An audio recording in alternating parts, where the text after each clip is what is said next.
A millionaire adopts a black baby, but the birth mother's identity brings a shocking twist. What unexpected truth will be revealed, and how will it reshape their lives? And if you cherish your family and love videos like this, subscribe to our channel to have 10 years of luck in your life. The pristine halls of New Hope Orphanage echoed with children's laughter as Jack and Sarah Thompson walked through the facility. Jack, dressed in his usual tailored suit, seemed out of place among the colorful walls decorated with finger paintings. Sarah squeezed his hand, her wedding ring catching the fluorescent light. They had visited 3 other orphanages that week, but something about New Hope felt different. Mrs. Rodriguez, the orphanage director, led them through the nursery wing. "We currently have several infants in our care," she explained, her voice warm and professional. The couple had been clear about wanting to adopt a newborn, hoping to experience as many early milestones as possible. As they approached the nursery window, Sarah's breath caught in her throat. Among the rows of cribs, a small dark-skinned baby girl caught their attention immediately. "That's Mia," Mrs. Rodriguez said, noting their interest. "She's 3 months old." Jack moved closer to the window, his usual businesslike demeanor softening.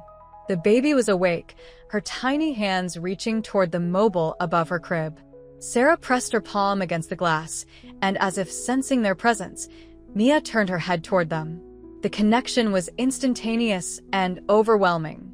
Sarah felt tears welling up in her eyes, while Jack cleared his throat repeatedly, trying to maintain his composure. When Mrs. Rodriguez offered to let them hold her, Sarah's hands trembled as she lifted Mia from the crib. The baby settled against her chest, and Jack wrapped his arm around them both, creating their first moment as a family. The following weeks were filled with paperwork, home studies, and background checks. Jack's wealth expedited some processes, but the scrutiny remained thorough. Sarah spent hours preparing the nursery, while Jack handled the legal aspects with the same precision he applied to his business dealings. Their hearts grew heavier with anticipation each day they couldn't bring Mia home.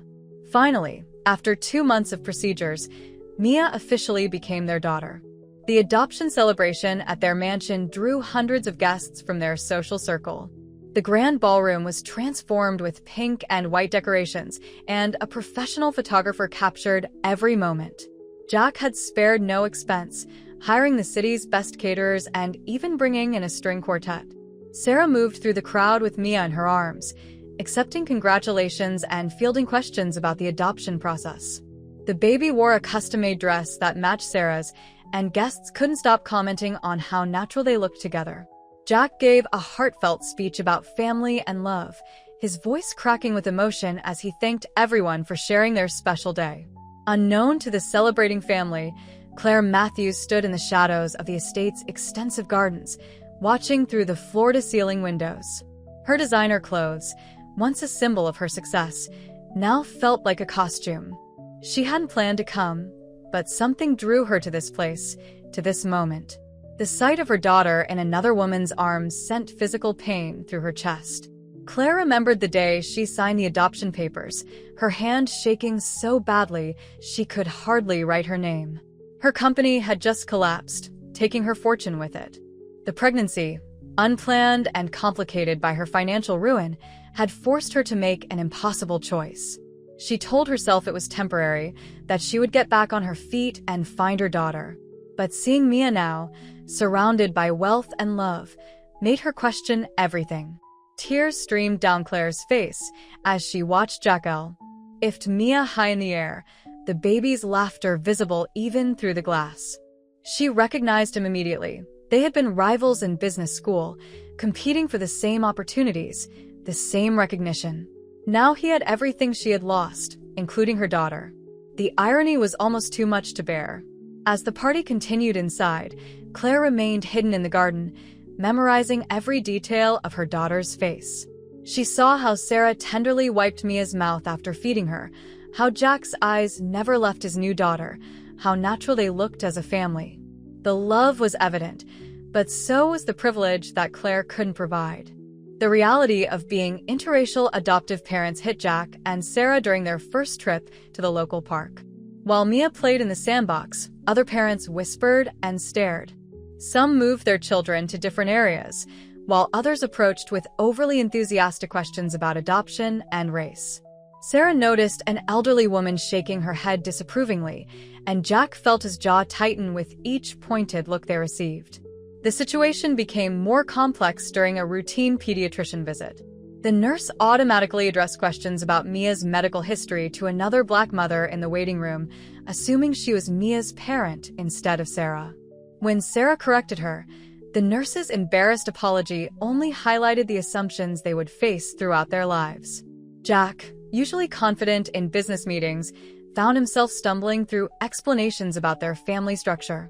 Their social circle, predominantly white and wealthy, tried to be supportive but often made uncomfortable comments. During a dinner party, one of Jack's business associates praised them for being so charitable, as if adopting Mia had been an act of philanthropy rather than love. Sarah left the table in tears, while Jack struggled to maintain his professional composure while defending their family.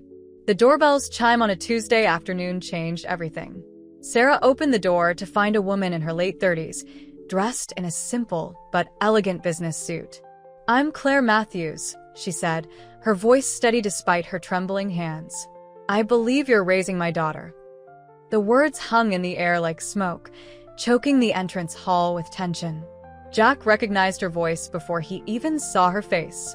He rushed down the stairs, positioning himself between Claire and Sarah. The history between them was immediate and palpable. Years of business rivalry, competing contracts, and now this unexpected connection. Sarah looked between them, realization dawning on her face as she remembered Jack mentioning Claire's name in stories about his past. Claire's presence in their home felt like an invasion. Family photos lined the walls, professional portraits of their new life with Mia, and Claire's eyes darted to each one, drinking in the moments she had missed. The tension crescendoed when Mia's cry echoed from upstairs. Claire's step toward the sound was instinctive, but Sarah was already moving, her protective instincts flaring. Later that evening, after Sarah had taken Mia to her mother's house for safety, Claire sat in Jack's study.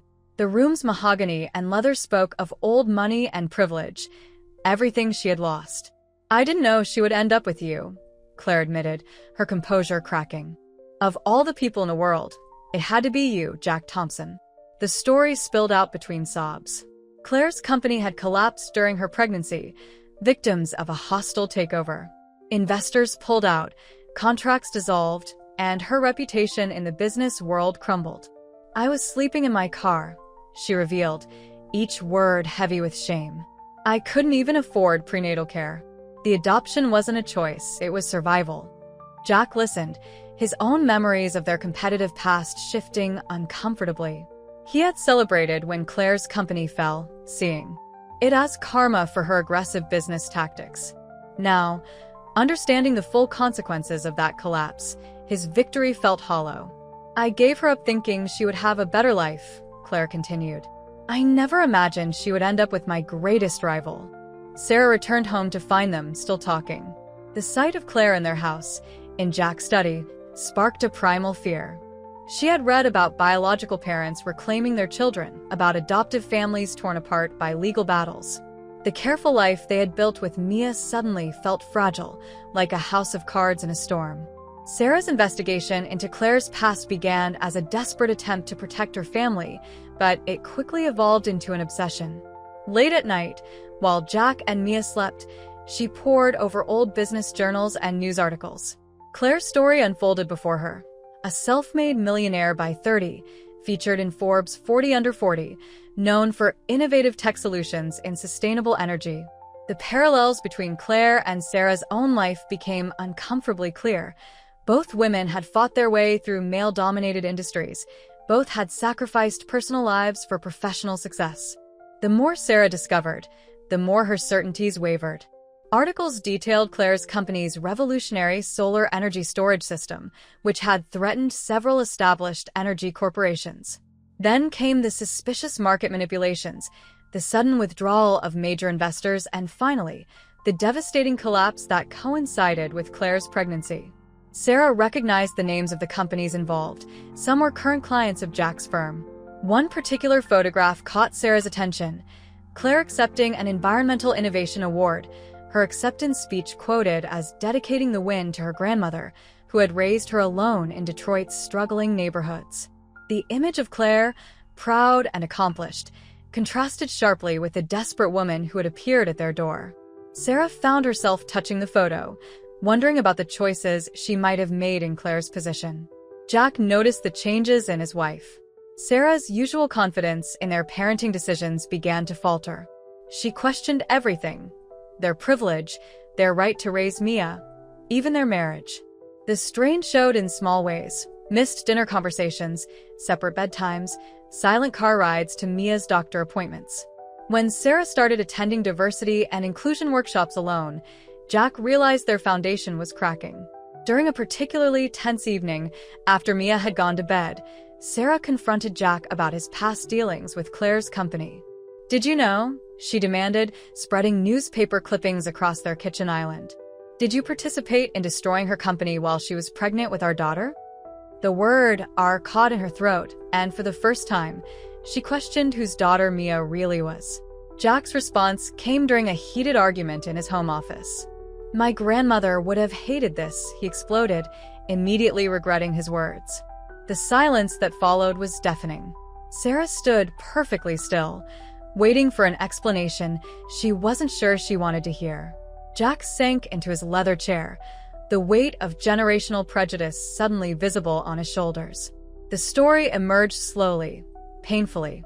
Jack's grandmother, Elizabeth Thompson, had been a prominent figure in their city's social scene, known for her charity work but also for her deeply held racist beliefs.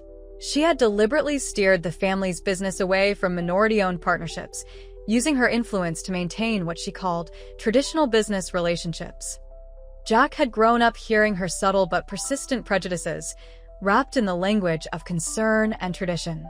"I've spent years trying to be different," Jack admitted, his voice rough with emotion. "When Claire's company started gaining ground, I told myself it was just business. But maybe I was more like my grandmother than I wanted to believe." The revelation hung between them, a shadow over their carefully constructed life with Mia. Sarah watched her husband crumble under the weight of this confession, seeing him struggle with inherited prejudices he hadn't even recognized in himself. The man who confidently led board meetings and made million-dollar decisions now seemed lost, questioning every choice that had led them to this moment. His relationship with Claire, their adoption of Mia, his grandmother's influence, everything intertwined in a complex web of privilege, prejudice, and attempted redemption. The night ended with both of them sitting in Mia's room, watching their daughter sleep peacefully, unaware of the storm brewing around her. Sarah reached for Jack's hand in the darkness, not quite ready to forgive, but understanding that they needed to face these uncomfortable truths together. The painful irony wasn't lost on either of them, that their greatest joy, their beloved daughter, had come to them through the very systems of privilege and inequality they were now being forced to confront. The media attention began with a small local news piece about successful adoptions, but it quickly spiraled into something much larger. A business reporter recognized Jack's name and made the connection to Claire's past corporate collapse. Within days, news vans lined their private drive, and reporters ambushed Jack outside his office building. The story had everything: wealth, race, corporate rivalry, and family drama. During a televised interview with Business Weekly, Jack faced questions he couldn't prepare for. The interviewer, known for her aggressive style, pressed him about his previous business dealings with Claire. "Mr. Thompson, records show your firm benefited significantly from the collapse of Matthews Innovation. Now you're raising Ms. Matthews' child. How do you respond to accusations that this adoption was another form of corporate takeover?" Jack's carefully practiced responses crumbled.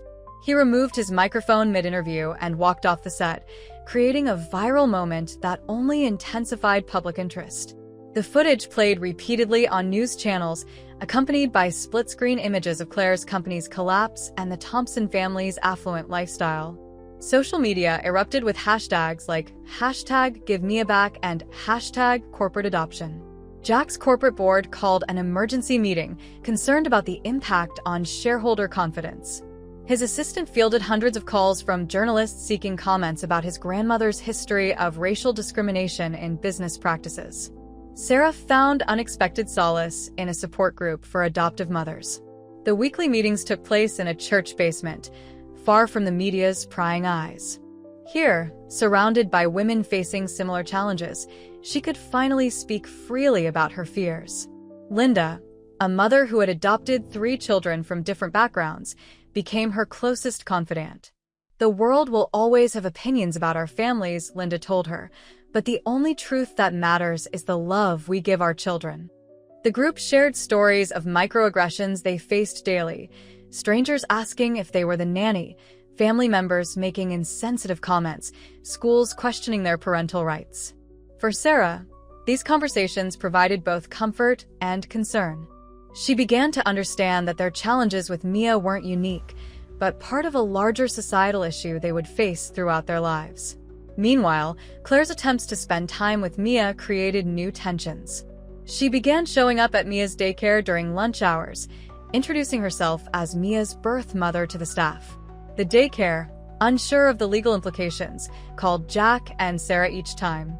Claire brought small gifts, a handmade blanket, a photo album of her own childhood, a traditional recipe book from her family. Each item carried the weight of heritage and history that Jack and Sarah couldn't provide. The situation reached a breaking point when Claire attended Mia's daycare graduation ceremony. She sat in the back, but her presence was like a spotlight on the complex dynamics of their situation. Sarah struggled to focus on recording Mia's performance, knowing Claire was watching. Jack stood awkwardly between them, physically representing the divide in their unusual family structure. The other parents whispered and pointed, their phones capturing the tension for social media. That evening, as they put Mia to bed, the toddler asked innocently, "Why does the other mommy always look sad?" The question devastated Sarah, who had always feared this moment. Jack found her later in their bedroom, surrounded by parenting books about explaining adoption to children. The carefully constructed narratives in these books seemed inadequate for their complicated reality. The media coverage began to shift its focus to broader issues of race, class, and adoption ethics. Experts debated on television about transracial adoption, wealth inequality, and the intersection of corporate power and personal lives. Their family had become a symbol, their private struggles now fodder for public discourse about American society's deepest issues. The arranged meeting between Jack and Claire took place at a quiet coffee shop outside the city, away from familiar faces and curious onlookers. Jack arrived early, choosing a secluded corner booth where he could watch the door.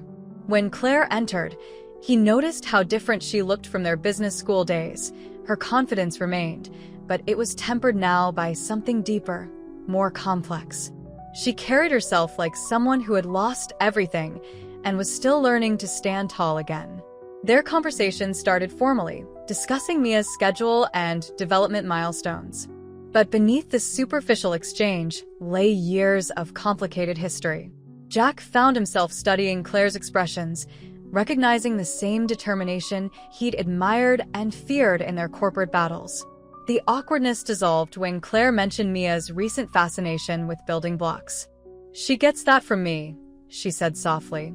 "I used to take apart my grandmother's radio when I was little, trying to understand how it worked."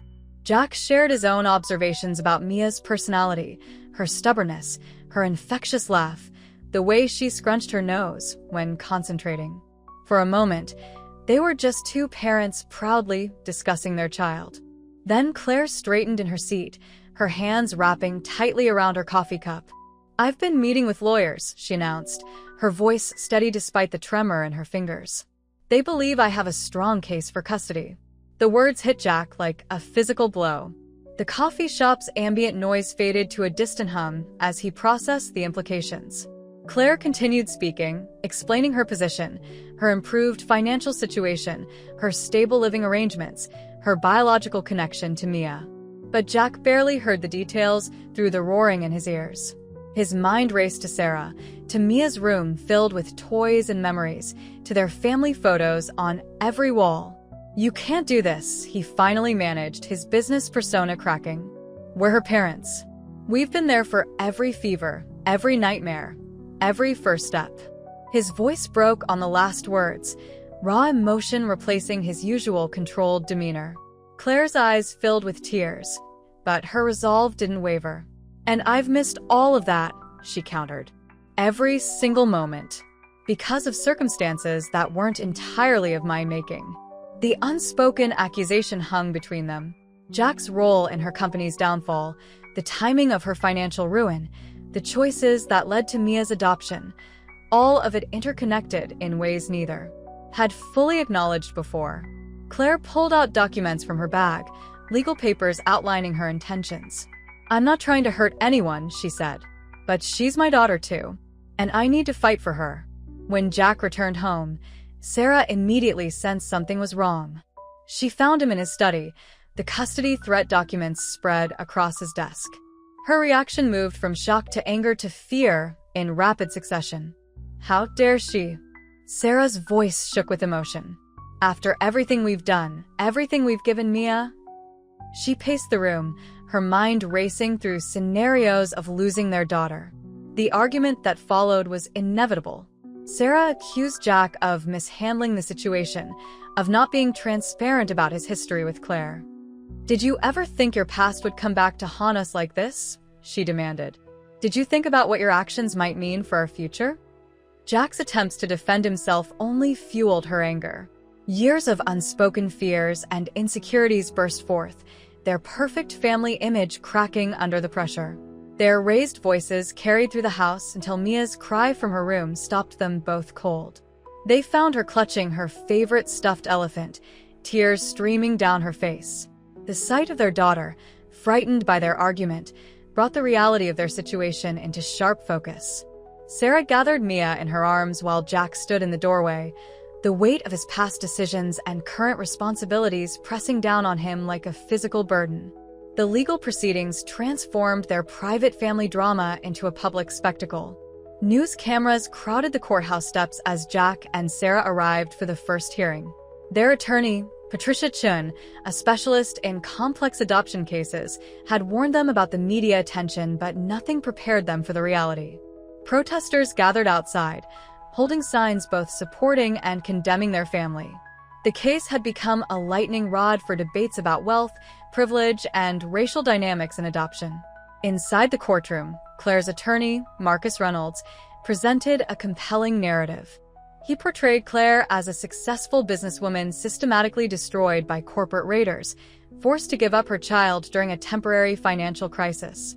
The fact that Jack's firm had profited from Claire's downfall became central to Reynolds' argument. He suggested the adoption wasn't just coincidence, but part of a pattern of privileged individuals benefiting from others' misfortune. Jack struggled to maintain his composed facade as Reynolds detailed the timeline of Claire's company's collapse. Financial records showed how Jack's firm had acquired key contracts immediately after Claire's bankruptcy.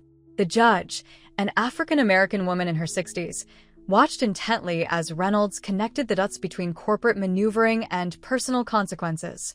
Sarah gripped Jack's hand tighter with each revelation, their carefully constructed life story unraveling in public view. Patricia Chun countered with evidence of Jack and Sarah's exemplary parenting. She presented Mia's medical records, educational achievements, and testimonials from teachers and caregivers. However, when she emphasized their financial stability and ability to provide opportunities, Claire's attorney quickly turned it against them. The ability to provide material wealth doesn't supersede biological connections and cultural heritage, Reynolds argued, his words resonating through the hushed courtroom. The media seized on every detail.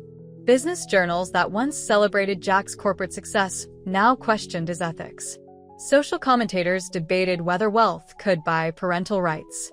Local news stations ran special segments on transracial adoption and the intersection of race, class, and family. Each day brought new headlines and fresh scrutiny of their lives. The turning point came when Reynolds produced evidence about Jack's family history. Documents revealed his grandmother's history of discriminatory business practices, including systematic rejection of contracts with minority-owned businesses.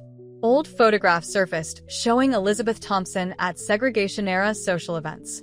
The implications were clear. The same family wealth that made Jack an attractive adoptive parent had roots in historical racial discrimination. Sarah watched helplessly as public opinion shifted.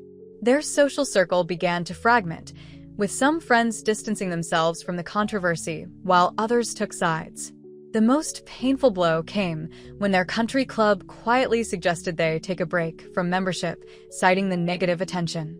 The privileged bubble they had lived in was bursting, exposing them to realities they had previously viewed from a safe distance. The pressure intensified when Claire's supporters organized a social media campaign highlighting successful reunifications between birth mothers and their children. Videos of emotional reunions went viral, often accompanied by commentary about the importance of maintaining cultural connections. Each post felt like a direct challenge to Sarah's role as Mia's mother. Jack attempted to shield their family from the public attention, but the strain showed in every aspect of their lives. He started losing weight, spending sleepless nights reviewing old business documents, searching for anything that might help their case. Sarah found him one morning in Mia's room before dawn, silently watching their daughter sleep, tears streaming down his face. The powerful businessman who once commanded boardrooms now seemed diminished, haunted by past decisions he couldn't undo. Sarah's testimony came at a crucial moment in the proceedings, after weeks of technical and legal arguments. She approached the witness stand wearing a simple navy dress, her usual polished appearance showing signs of strain. The courtroom fell silent as she began speaking, her voice initially quiet but growing stronger with each word. Unlike previous testimonies, focused on financial stability and material provisions, Sarah spoke about the countless small moments that defined motherhood. She described holding Mia through her first ear infection, teaching her to tie her shoes, and the special way they said goodnight with 3 kisses and 2 hugs.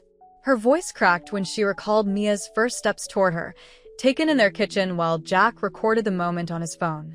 Being Mia's mother isn't about ownership, Sarah testified, looking directly at Claire. It's about the thousands of moments we've shared, the trust we've built, the love that grows deeper every day. When she has a nightmare, she calls for me. When she's proud of something, my face is the first place she looks for approval. These bonds weren't bought with money or established by law. They were earned through presence, through commitment, through showing up every single day. The courtroom remained transfixed as Sarah addressed her own struggles with being a white mother to a black child. She detailed the classes she'd taken, the books she'd read, the black mothers she'd befriended to ensure Mia would grow up confident in her identity. Her honesty about her mistakes and ongoing learning process resonated with many observers, humanizing what had been portrayed as a privileged adoption. Jack's testimony followed, but it took an unexpected turn. Instead of defending his business practices or asserting his parental rights, he broke down on the stand. The composed corporate executive disappeared, replaced by a father terrified of losing his daughter. He admitted to his past prejudices, his grandmother's influence, and his initial reluctance about transracial adoption. I used to measure success in dollars and market share, Jack testified, his voice thick with emotion. I treated Claire's company like just another business obstacle to over. Come. I never considered the human cost of corporate warfare. Now, when I look at Mia, I see how interconnected our lives really are. I see how my actions affected not just spreadsheets and stock prices, but real people, including my daughter's birth mother. His confession about his own shortcomings and ongoing journey to overcome inherited prejudices shifted the narrative. He spoke about learning to do Mia's hair, about celebrating Kwanzaa alongside Christmas, about his commitment to using his privilege to create positive change. The testimony revealed a man struggling to reconcile his past actions with his present understanding of justice and family. Claire sat through both testimonies with tears streaming down her face. She watched as her attorneys grew increasingly uncomfortable with their aggressive strategy against parents who clearly adored her daughter. The clinical legal arguments about biological rights and financial stability seemed hollow against the raw emotion of Sarah and Jack's testimonies. The most powerful moment came when Jack addressed Claire directly from the stand. I know I can never fully understand your loss or pain. What happened to your company, to your dreams, to your relationship with Mia, I played a part in all of it. But please understand, losing Mia now wouldn't just be losing a daughter. It would be losing the person who taught me to be a better human being. The media's discovery of Jack's childhood secret came through an anonymous source, likely a disgruntled former employee seeking revenge. The story appeared first in a local newspaper. Thompson family scandal. Adoption judge's son reveals hidden past. The article detailed how Jack, at age 15, had been arrested for vandalism at a predominantly black church, an incident his father, then a prominent judge, had quietly buried. Sarah discovered the article during her morning routine, coffee growing cold as she read the details she'd never known about her husband. The incident had occurred shortly after Jack's grandmother had taken control of his upbringing following his mother's death. The vandalism, according to witness statements that had been sealed for decades, included racial slurs spray-painted across the church's doors. When confronted, Jack's explanation emerged in fragments, each more painful than the last. He described a confused teenager, desperate for his grandmother's approval, participating in an act of hate with other privileged boys from their social circle. His father had used his influence to seal the records, sending Jack to a private boarding school to avoid local scrutiny. The incident had haunted him for decades, shaping his adult attempts to distance himself from his grandmother's influence. Sarah's initial reaction was physical recoil, stepping away from Jack as if his past actions could somehow taint her by proximity. Their home, usually a haven, felt suffocating. She packed an overnight bag and took Mia to her sister's house, leaving Jack alone with the weight of his revealed history. The silence of their empty house echoed with unspoken accusations. The revelation created new fractures in their already strained marriage. Sarah's absence forced Jack to confront the layers of privilege that had protected him throughout his life, from his teenage actions to his corporate dealings with Claire. He spent sleepless nights in Mia's room, surrounded by the books about Black history and culture they'd collected to support her heritage, the irony of his past actions crushing him. Claire's response to the revelation surprised everyone. Instead of using this ammunition to strengthen her custody case, she requested a private meeting with Jack. They met in her modest apartment, where she served coffee in mismatched mugs, a far cry from the corporate boardrooms of their past encounters. "I understand something about making mistakes and trying to change," she said, her voice carrying the weight of her own experiences. The conversation that followed was raw and honest. Claire shared stories of facing racism in the business world, of doors closed because of her skin color, of having to work twice as hard for half the recognition. Jack listened, really listened, perhaps for the first time understanding the systemic advantages that had cushioned his path to success, even after his youthful transgression. Sarah's distance continued, her text messages short and practical, focused only on Mia's immediate needs. Her sister reported that Mia kept asking when they would go home, not understanding the adult complexities that kept them away. The separation forced both Jack and Sarah to consider what they were really fighting for, not just custody of Mia, but the integrity of their family unit and their own moral standing. The media circled like vultures, eager to tear apart Jack's carefully constructed image. Former classmates from his boarding school days emerged with their own stories, painting a picture of institutional racism and privileged immunity. Each new revelation felt like another nail in the coffin of their custody case, another reason for Sarah to question their entire relationship. The mediation session took place in a sunlit conference room at the courthouse, deliberately chosen as neutral territory for all parties involved. The mediator, Dr. Regina Watson, a specialist in complex custody cases, arranged the seating so that Jack, Sarah, and Claire formed a triangle around the table. The physical arrangement symbolized their interconnected roles in Mia's life, with no one person having a dominant position. Dr. Watson began by establishing ground rules that shifted the conversation away from legal rights and toward Mia's emotional well-being. She asked each parent to describe their perfect outcome, not in terms of custody percentages, but in terms of Mia's future happiness. The exercise forced them to look beyond their personal desires and consider the long-term impact of their decisions on their daughter. Sarah spoke first, her voice steadier than it had been in weeks. She described her vision of Mia growing up confident in both her adoptive and biological heritage, understanding that she was loved by an extended family that defied traditional boundaries. Her hands trembled as she admitted her deepest fear, not just losing Mia, but failing her by not providing the cultural connection she deserved. The mediation session revealed layers of pain and fear that legal proceedings had masked. Claire shared her anguish at seeing Mia call another woman mommy, while simultaneously acknowledging the beautiful bond Sarah had created with her daughter. She described watching from afar as Mia grew, seeing glimpses of herself in her daughter's mannerisms, feeling both pride and devastating loss with each milestone she missed. Jack's contribution focused on his journey from ignorance to understanding. He spoke about learning to see the world through different eyes, through Claire's experiences, through Mia's future challenges, through Sarah's growing awareness. His recent exposure as a former racist troubled youth had stripped away his last defenses, leaving him raw but oddly more authentic in his commitment to change. The breakthrough came when Claire proposed her unexpected solution. Instead of fighting for exclusive custody, she suggested creating a new kind of family structure, one that would include all of them in Mia's life. "We could be pioneers," she explained, her business innovator's mind finding a creative solution to their personal crisis. "We could show that family isn't about excluding people, but about expanding love." The proposal initially stunned Jack and Sarah into silence. Dr. Watson guided them through their immediate reactions, helping them explore their fears and reservations. Sarah's initial resistance stemmed from her fear of being replaced, while Jack worried about the complexity of managing such an unusual arrangement. Claire acknowledged these concerns while emphasizing the potential benefits for Mia, having access to both her adoptive and biological heritage, understanding her complete story, and being surrounded by people who had learned to put her needs above their own conflicts. As the session progressed, their conversation shifted from adversarial to collaborative.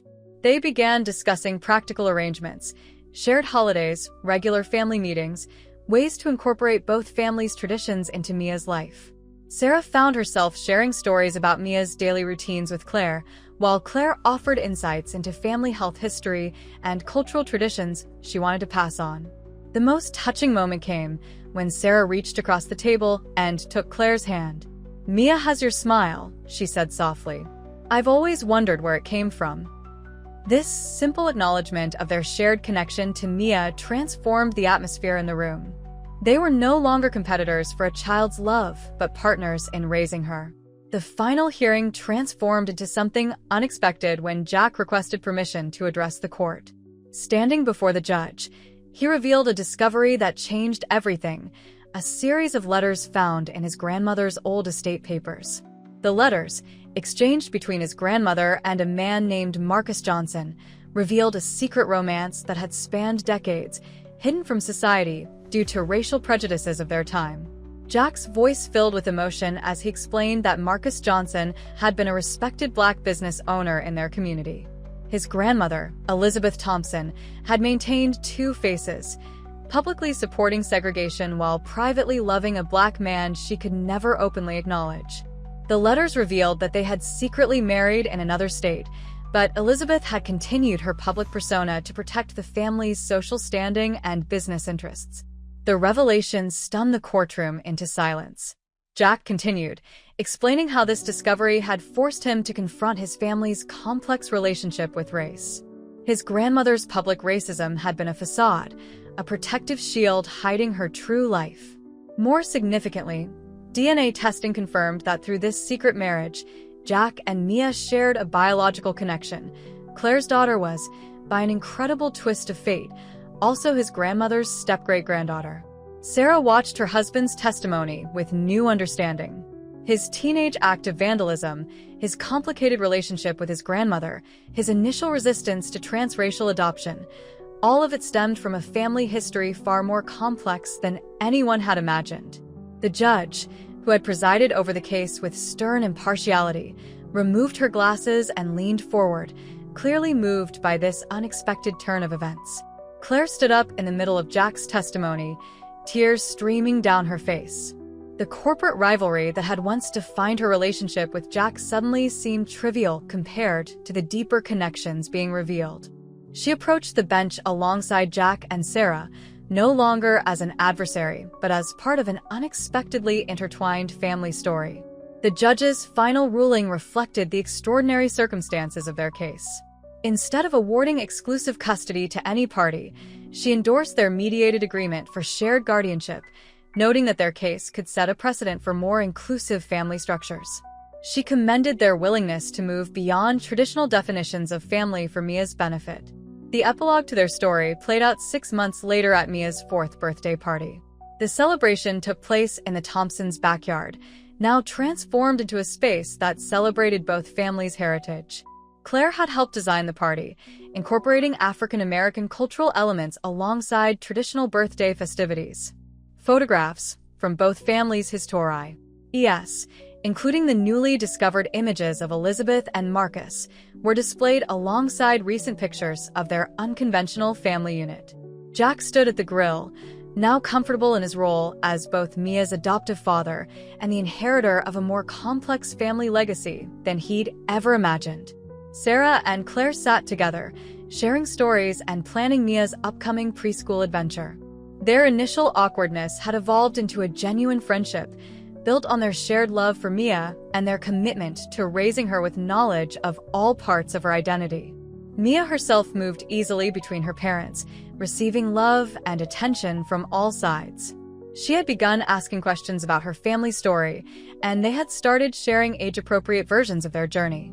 The truth of their family's connection, while complicated, would become part of her understanding of love's ability to transcend traditional boundaries. As the sun set on the party, the 3 parents watched Mia playing with her cousins from both families. They had created something unique, a family structure that honored both biology and choice, that acknowledged past mistakes while building toward a more inclusive future. Their story had become more than a custody battle. It was a testament to the possibility of healing generational wounds and redefining family in an increasingly complex world.